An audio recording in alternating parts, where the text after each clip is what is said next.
Hello, welcome to Conscious Design Podcast. I'm your host, Ian Peterman, and with me is Gavin Allwright, Secretary at International Windship Association, trying to get our ships that put all of our goods around the world into a more sustainable mode of transportation, getting sails or other technology on them. And so really excited to have you on the show to talk about that. It's I enjoy sailing ships in general, so it's great to see that someone's trying to bring it back with a modern approach to it. Yeah, thanks for having me on the show. Yeah, I'm looking forward to giving your listeners an overview of what's happening and the real potential here as well. Yeah, and you're in a little bit of a unique position because you have a sustainability background. You're not a sailor from the start. You're not a ship designer from the start. You have the sustainability. So what kind of share a little bit about how you went from sustainability to what really caught your eye for, and there's many areas that we're all trying to work on to make more sustainable options, reduced fuel. So what kind of drew you to ships and sailing as an option? Yeah, no, it's a different pathway. Certainly not the standard maritime career. I mean, I've always been surrounded by sort of nautical things. My father was Royal Navy. My wife's family actually over in Japan are all sort of shipbreakers, shipbuilders, and fishermen. So it's been around quite a lot. But no, I got back in, I think it was 2004, something around there. I got involved with an NGO that was building sail and solar powered or designing sail and solar powered small trading vessels for the developing world. And at that time, I was also starting a master's degree in sustainability. And that was the kind of pathway we were going on. I'm also another hat that I wear sometimes as a natural builder. So we were building a kind of eco center, naturally built house with a sustainability center in northern Japan as well. So those things were kind of moving along together. Then we had the Fukushima nuclear situation, and we had to evacuate out. We were a little bit too close to that. And that sort of really, sort of brought it home. We needed to make some changes.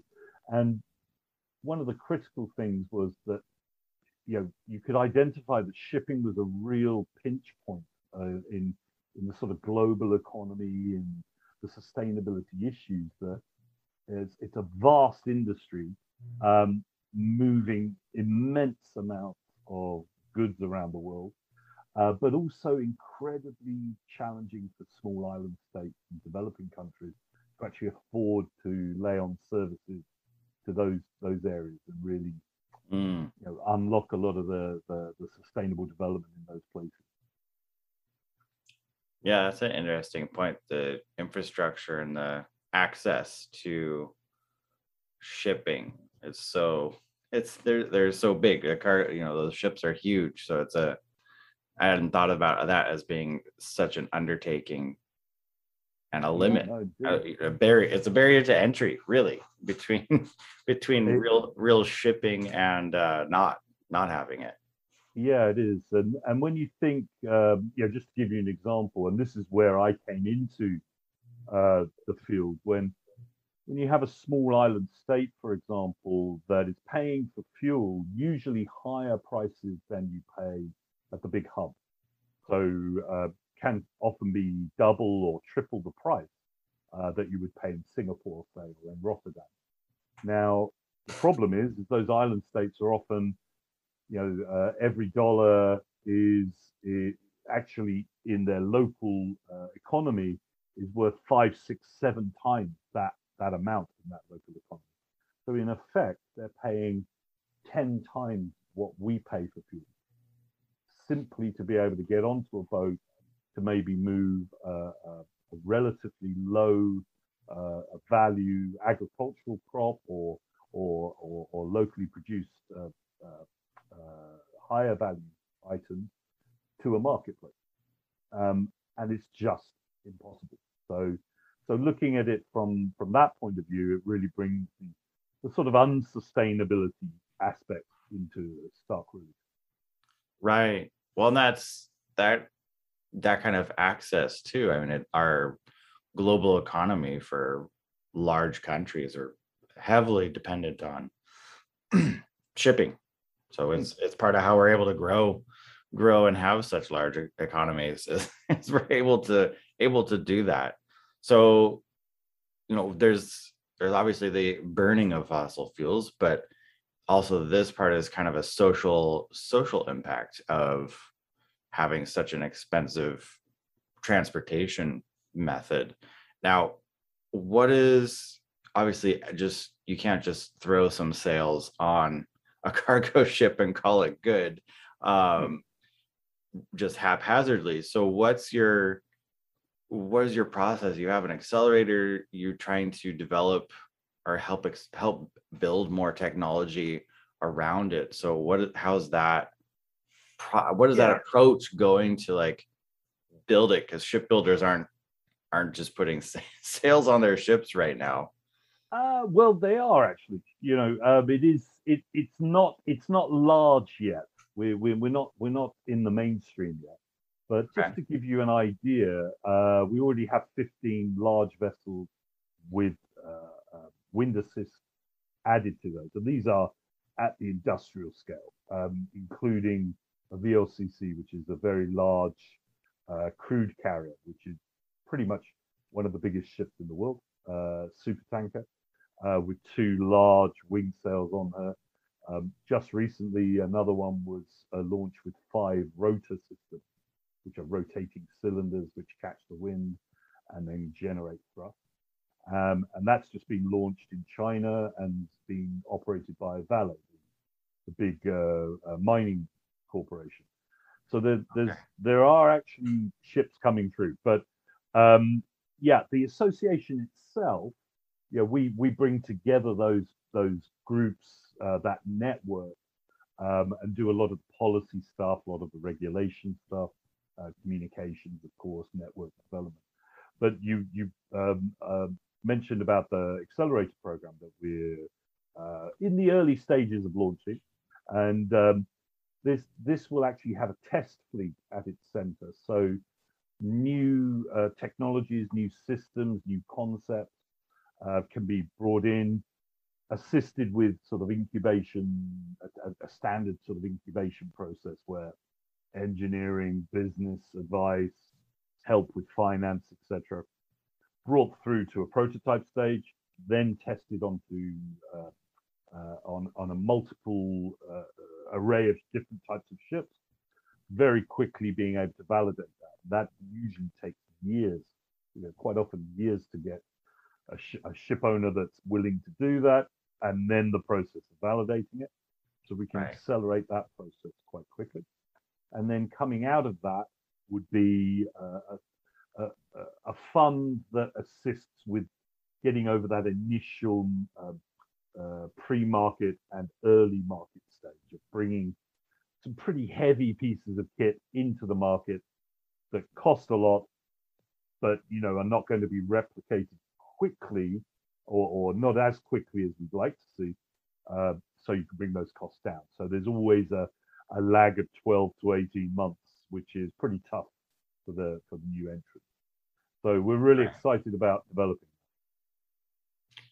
Yeah, well, and having your own fleet, it means you don't have to convince an owner to let someone experiment. And I've always wanted to be a ship owner. Yeah. There you go. You're going to have a fleet. Yeah, absolutely.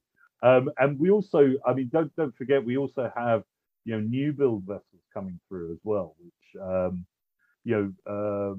the wind assist vessels that I talked about, sort of between 5 and 20% reduction in the fuel usage, probably optimized out to about 30%. But that's when it's operating as a motor ship. So they're not changing course to get more wind. They're not slowing down to increase the wind propulsive effect. That's pretty Okay. much, we're going to operate the motor vessel and put the sails on to help. But Got it. actually, new builds, you can optimize the design. And, just as in the days of old, you can have 100% wind vessel. That's possible to do. Partly by harvesting the wind when it blows too much. You harvest that, collect that energy, put it into a fuel or put it into batteries, and then you use that energy when the wind isn't blowing. So Right. these designs and systems are really starting to come through now. So it sounds like there's a fairly, because when you think of like, oh, putting some sails on a ship, you think of old ships, right? You have some sails, but it sounds like there's a range of technologies that are around wind that isn't just putting a sail on it. It's capturing additional energy. It's being able to augment in more than just put a sail and hope that the wind is blowing in a good way for you at that time. Indeed. And we've moved on. I mean, there are still traditional vessels out there. There are still traditionally rigged vessels being designed and operated, which need people to operate those, of course. But actually, most of these systems, we're talking about very much a 21st century, design. They're fully automated, many of them, integrated into the systems on the vessel. So literally, the guy will press a button, and the operation will be automatic. But then you're also plugging in things like wind routing. So you can actually design your routes around the best wind data that's been estimated over the last 50 years. So you can actually plot your route. Is it better for, you've got a little bit more speed, or you want to get to the destination quicker, or you want to reduce your fuel cost? You can take a different route to get to the same destination. We've also got, obviously forecasting has come a long way. We have a weather station on every ship, but also they're now testing LiDAR as well. So you can actually map the wind coming into the ship and then optimize the rig to take the best effect of that. So that's just one example of where technology now is really, boosting and optimizing an age-old system of wind. But you also have materials, operations, etc. Right. Well, that's really interesting. It makes a lot of sense that the route that you take, and with so much weather data now, knowing, hey, this is, you can adjust your route based on what you're wanting to achieve and match it with wind, which is, I'm sure it really helps the efficiency of what you're trying to do, and making it easier to achieve, say, a zero carbon emission cargo ship going across. Yeah, but interestingly, just at present, the legal structure around shipping is very much from the 20th century, very much from a fossil fuel, cheap fossil fuel approach. So you have things like time charters, which basically specify pretty much the speed and the delivery date that you have to achieve. And there's a clause within those, I can't remember the exact legal term, but with due dispatch, you have to go as quickly as possible to fulfill that contract. So we have some barriers there where you have to start changing that and say, well, actually, let's put into this agreement that fuel is 50% of the operational cost. So if you're saving half of that, for example, that is literally profit. That's cash in hand. Right. So it's a big incentive to take another look at those legal requirements, and that's indeed what we are doing and what we will be doing even more in the coming years. Yeah, and are there any roadblocks? And you just mentioned that. Is there any roadblocks legally and contractually that you're having to navigate, and you mentioned legislation and things like that? What what's kind of a resistance point to being more fuel efficient with sailing? Yeah, it's a really good question. I mean, we've got a pretty good idea of the map of barriers and issues. And if we look at these, there's actually sort of 5 groups of these. But the technical side of things and safety, that's pretty much signed off. There's lots of little issues. There's lots of we can do better, we can improve, and as we do, that raises up new issues. But this is a safe, robust technology sector. So it's certified by classification societies who are things like Bureau Veritas or Class NK or American Bureau of Shipping. These guys certify that this kit is safe and it's operational and it's technically advanced. But some of the aspects, we have a very fuel centric approach in shipping. We do elsewhere in the world as well, but in shipping, it's very, very clear. If you burn it, that's fine. We've got the regulatory framework for burning stuff. But when you bring in a free energy source that's zero emissions, that's delivered to the ship at the point of its use, where you don't need any infrastructure on land, all of a sudden the structures don't quite fit. We have to get exceptions sometimes.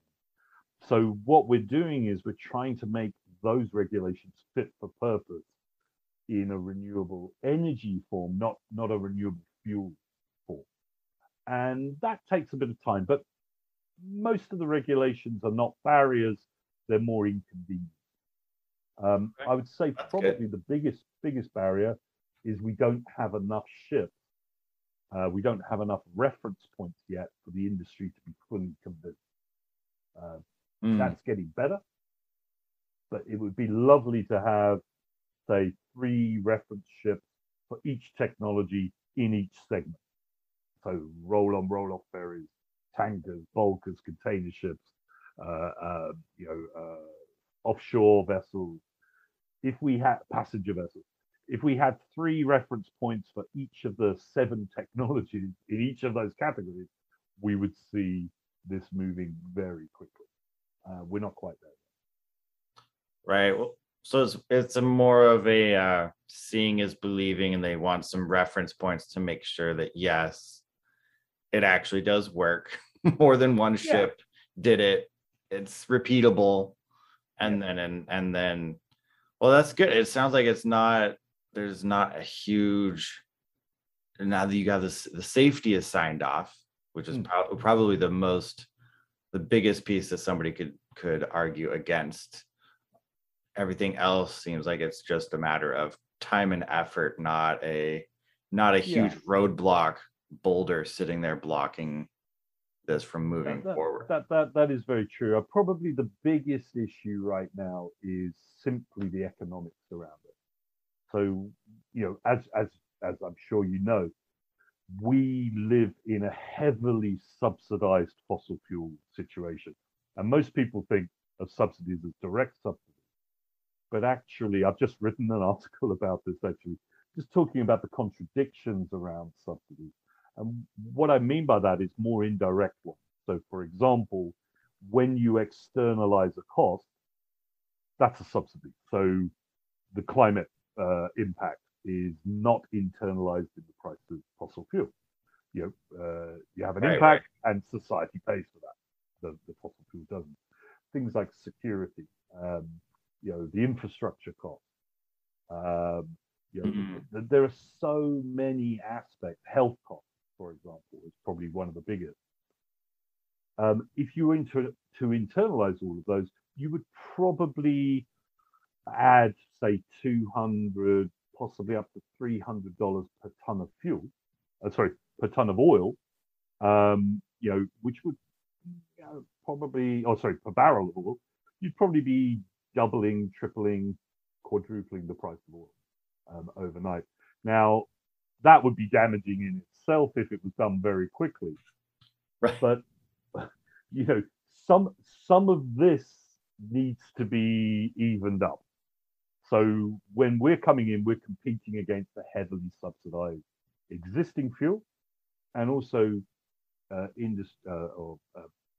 countries are also looking to subsidize these new alternative fuels, which absolutely you need to do because they're in the same position as us. The difference is that we're actually free. So once you put this kit on, the wind isn't going to stop blowing. The ship may stop sailing because it's too old, but the wind's going to always be there. Right. Yeah, it's an interesting proposition, right? To move from something that has to be subsidized because the cost is too high in order to move something to something that is just free. It's just, it blows, the wind blows. It hasn't stopped since forever. And the day it stops, we have other problems. So I'd say that's indicating quite a major problem. Yeah. So but it's interesting what you're touching on there, because probably the biggest barrier, I mean, that's a big barrier, of course, finance and bottom line issues are always, but probably one of the biggest barriers, at least up until very recently, has been perception. If I say to you, think of a power generating machine on land from the wind. Now you're probably thinking of a gleaming white electricity turbine. Mm-hmm. You're not thinking about an 18th century Dutch windmill, or maybe you are, but probably not. Right. But if I say windship to you, a wind generating power unit on the sea, you'll probably think of Jack Sparrow, you'll probably think of pirate ships and these guys. Yes. And that perception is a really, really difficult one. And the media's got something to blame there, because of course the media is always looking for the story, which is, we're going back to the old days. Well, right. I actually, I like to coin the expression, it's rewind, not rewind. And that is really, really key to what we're doing, is we're looking to 2050, and that wind is an integral part of the shipping decarbonisation. In fact, we don't think we could do it without it, at least affordably without it, rather than harking back. Yeah, it's free power. I don't see why we would not use it. Right? I mean, the wind is blowing constantly. Why would we not use it? Yeah, you'd think. I mean, it is interesting is when something's free. I always remember somebody talking about the water-powered car back in about that 1950s or something at the time. And the fact is that actually, if that was actually possible and that caught on, that would destroy one of the major foundations of the modern economy, the fossil fuel economy. So when you're delivering a free energy to something, you're not commoditizing it. So people can't invest it. And actually, investment in energy is one of the key drivers to the economic model that we have. And whether that's fossil fuel or some other energy, as long as you can package it into a small little box and keep selling it, that's great. And we've seen that with water. We haven't quite seen it with air yet. So if somebody commoditizes air, I guess there's go to an air bar or something. There's actually a company out of Canada that sells fresh Canadian air in a can. There you go. And it sells to China. Brilliant. I don't know how many people buy it, but it's still around. So I guess they got the march on me. I've got to work out a way to bottle the wind. Yeah, if we could bottle the wind, that would be great. It is such an interesting.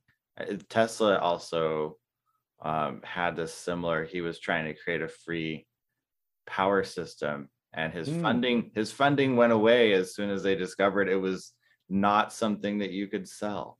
Yeah, it's funny. There's no way to commoditize it. So it is such an interesting idea, which is impressive that you're getting people to say yes to wind at such a such a level, because it is not, you can't sell it. You just Yeah, put no, a sail indeed. out and, and it's Well, there. we're pretty much in that technology area. So Right. we've still got to roll out 60,000 to 100,000 of these units onto ships. So there's a revenue stream there, and then you've got the probably up to about 7 million small vessels. So there is a revenue stream there as well. But once you've saturated the market, then yeah, it is what it is. It's a mature market. So, I'm but it's sure interesting. maintenance, maybe Mm, maintenance would be your yeah, natural ongoing. replacements and that type of thing. Yeah, absolutely. But it's interesting you mentioned Tesla. I actually use this as one of the examples on the perception side of things. Again, when you think of an electric car, you think of a gleaming red, gleaming red Tesla. But But actually, back in 1910, I think it was 80 or 90% of all the taxis in New York City were electric. And a third of all the cars on the street at that time were all electric as well. And it's amazing that it's taken us another 100 years, or probably longer, to come even close to coming back in full cycle. And we're still not there. I'd say we're another 10 to 20 years oh, away we're from definitely that. not 30%. 30% Yeah, of exactly. that'd be a lot of electric cars now. Be a lot of electric cars. Yeah. Yeah, that's, I forget about that. Yeah, that's, electric cars were popular Hmm. for a while, and then I forget how, but gas engines won Yeah, out. that's probably another podcast to discuss that. But no, it's Yeah. intriguing, and I'm a student of history. Obviously, I love the way that we transitioned. I love seeing those transitions because Mhm. I think we learn a huge amount from those. So we're actually coming into sort of shipping 4.0. We went from sail to steam, so Mhm. it's 1.0 to 2.0, then from steam to oil, or coal to oil, if you want to say. And now we're going from oil into a hybrid mix of alternative fuels, wind propulsion, there's wave systems that are being developed, solar energy on ships. So it's this whole mix to bring us back to that kind of zero emissions that we had 100 years ago, or 150 years ago. So it's Yeah. a really intriguing time. And I have to say, if I was an engineer or a designer, naval designer, this has probably got to be about the most exciting time in the last century to be in shipping. Well, there's so many new things. It's not just stick a diesel engine and there you go. It's done. It's There's a done. few pictures behind me Yeah. that speak to Yeah. that. Yeah.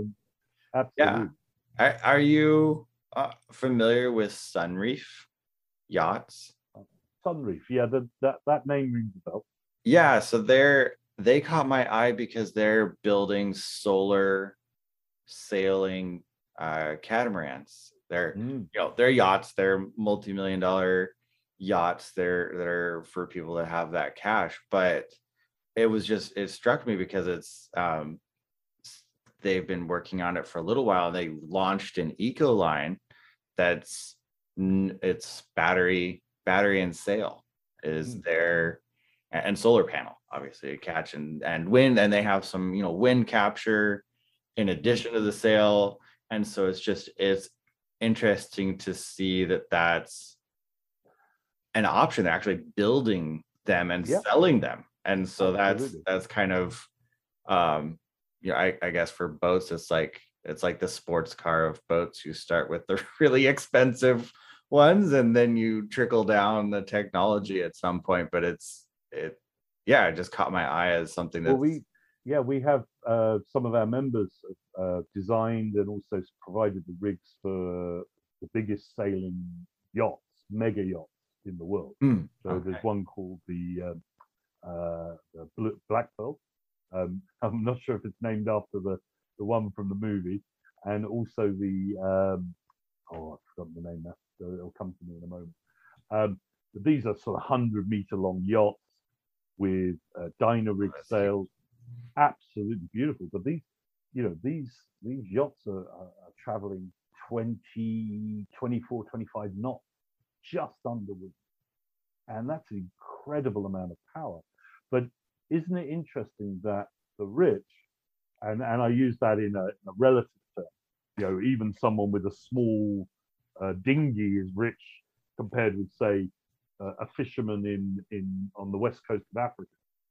Right. On the horizon, they can see a yacht going by using perfectly free energy, zero emissions energy, and yet they're stuck with a diesel engine that they have to pay that fuel for. That is such a contradiction to me that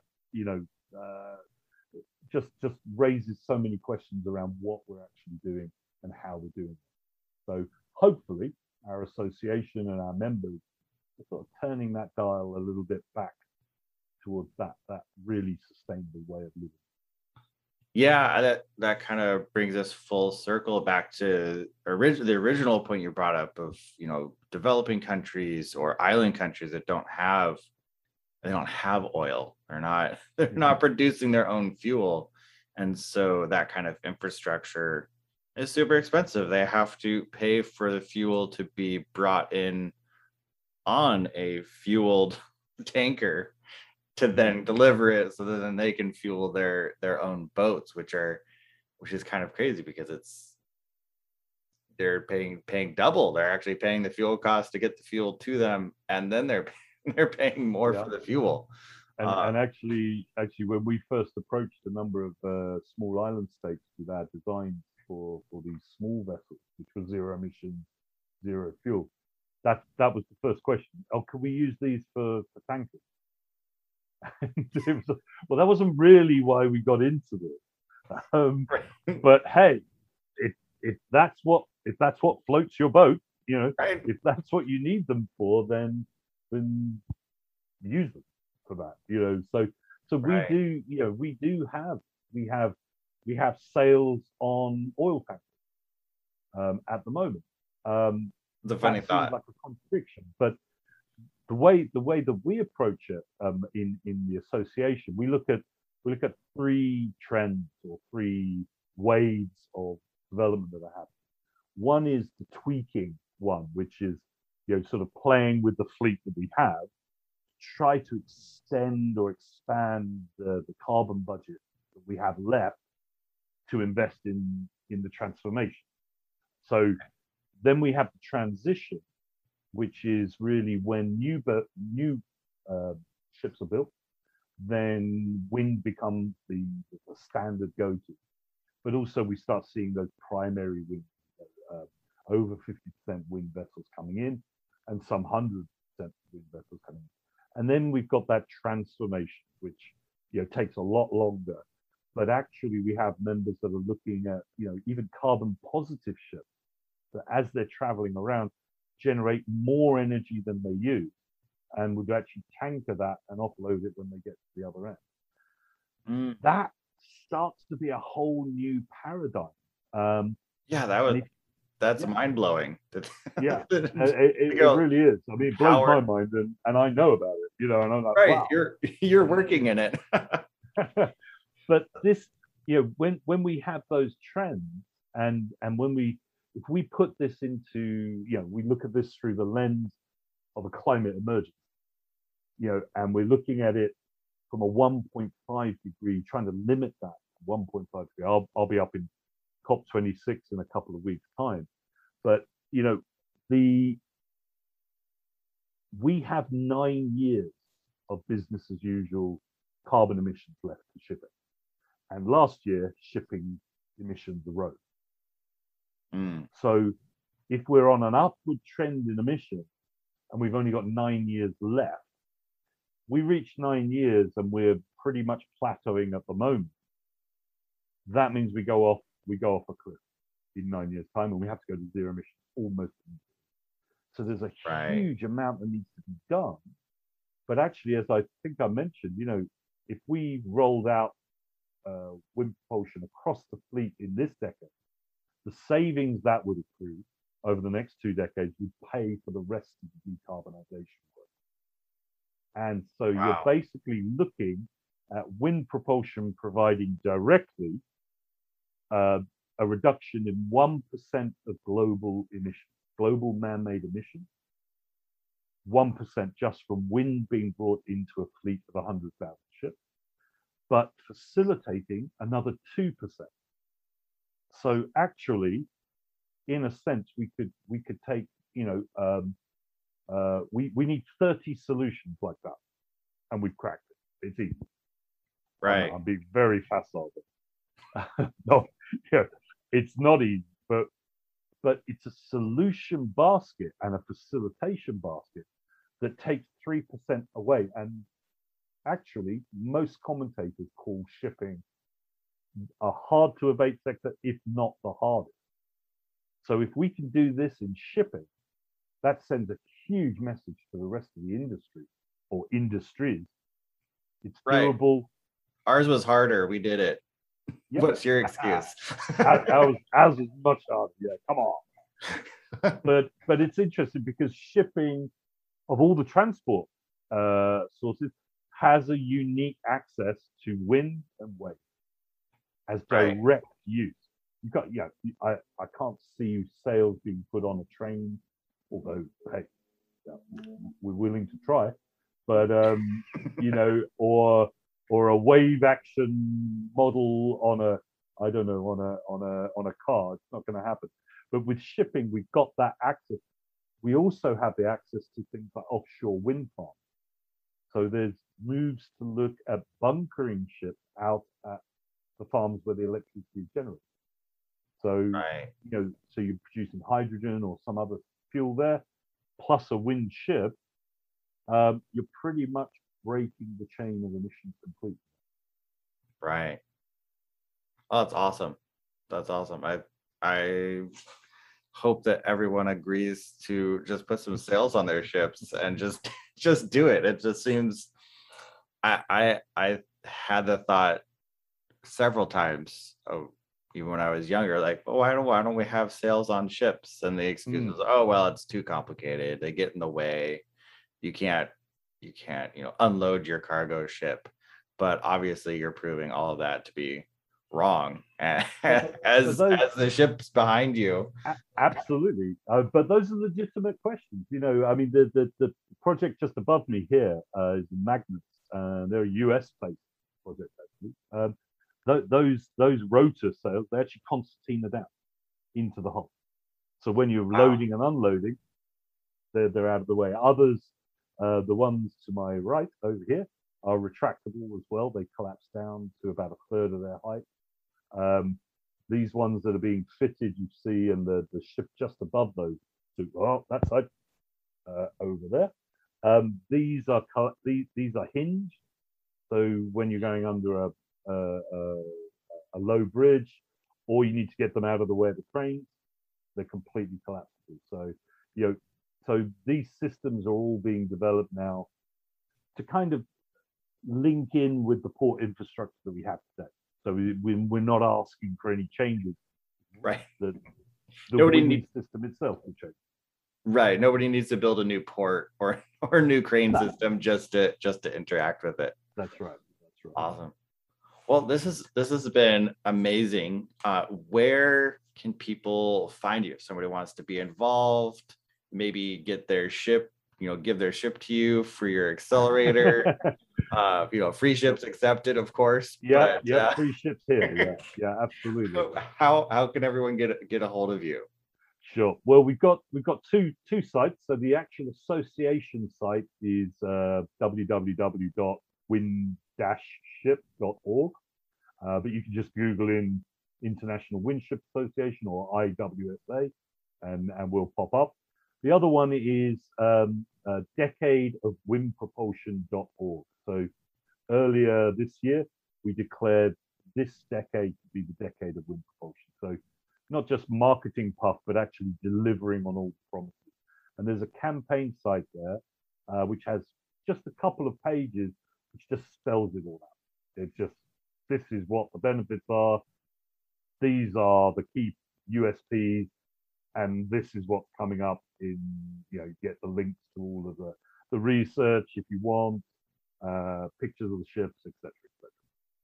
Wonderful. Or you can just email me directly, secretary@windship.org, so wind-ship.org. Perfect. Well, and if it's a free ship, I'll welcome anyone. Yes, of course. Awesome. Well, thank you so much. I really appreciate you coming on and being able to share the really exciting work you're doing. It's my pleasure. My pleasure. Come aboard.